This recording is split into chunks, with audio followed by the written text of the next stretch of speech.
Shalom, aqui estamos novamente para dar prosseguimento aos nossos estudos e hoje vamos dar continuidade ao livro de Atos, né?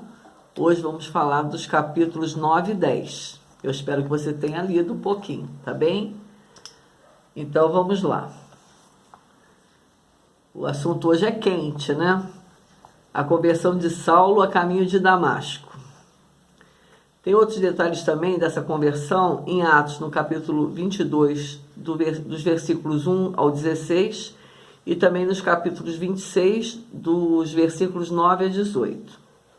Saulo fazia parte das autoridades judaicas, era fariseu da tribo de Benjamim. Estudou na escola de Gamaliel, provavelmente se preparava para ser um rabino. Conhecia profundamente a lei e a defendia de todas as formas. Saulo, ele era temente a Deus e ele defendia a lei com unhas e dentes, né? Achava uma blasfêmia o que estava acontecendo com esse tal caminho. Assim eram conhecidos os que seguiam a Jesus, eles eram do caminho, né? Ele acreditava que as pessoas estavam afrontando ao Deus de Abraão, Isaque e Jacó, ao Deus que Moisés proclamou. Vimos sua presença também no apedrejamento de Estevão. Ele estava lá. Paulo estava decidido a proteger a religião judaica e, para isso, pede cartas ao sumo sacerdote para prender, inclusive, os fora de Jerusalém. Os que moravam fora, ele também tinha autoridade para prender e levar de volta a Jerusalém. Então decide ir até Damasco, prender qualquer pessoa que encontrasse, crendo que acreditasse nessa nova seita.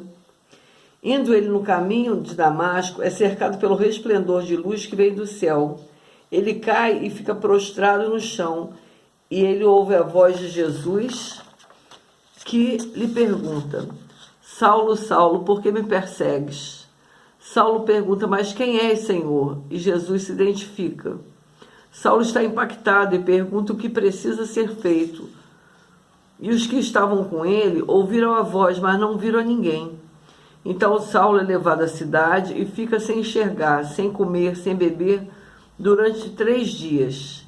Imagine Saulo, estava mergulhado nele mesmo. Imagine sua cabeça, estava um turbilhão. E é muito provável que ele estivesse sendo ministrado pelo Espírito Santo.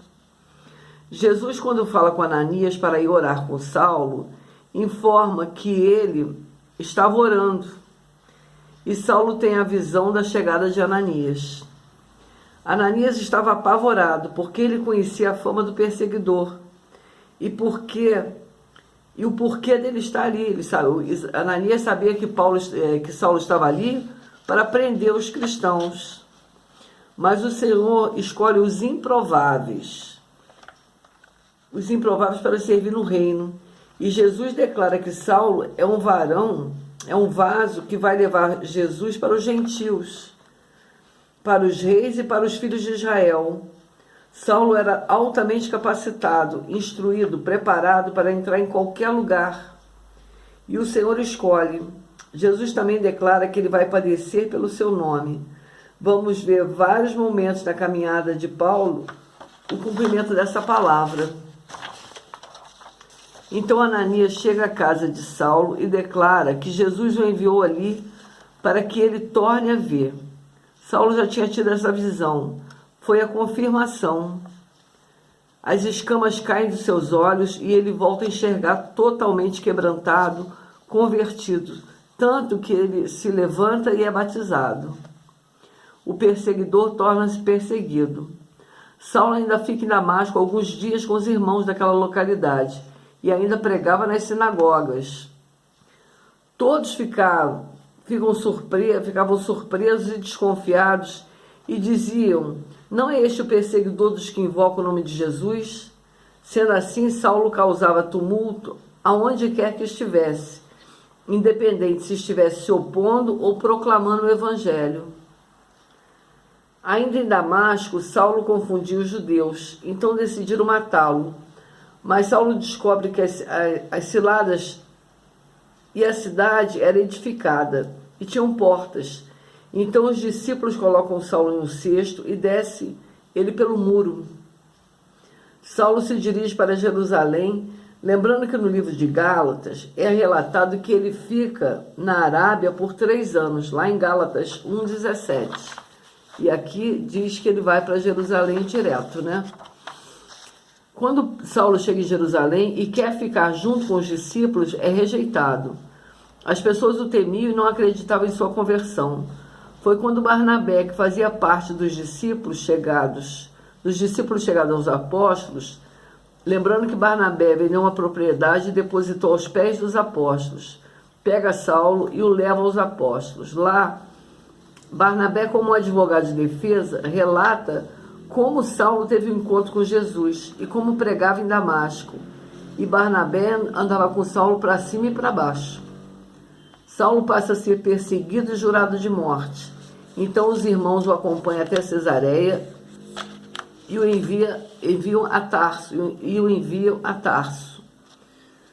Neste período, as igrejas em toda a Judéia, Galiléia e Samaria tinham paz e cresciam no temor do Senhor e na consolação do Espírito Santo.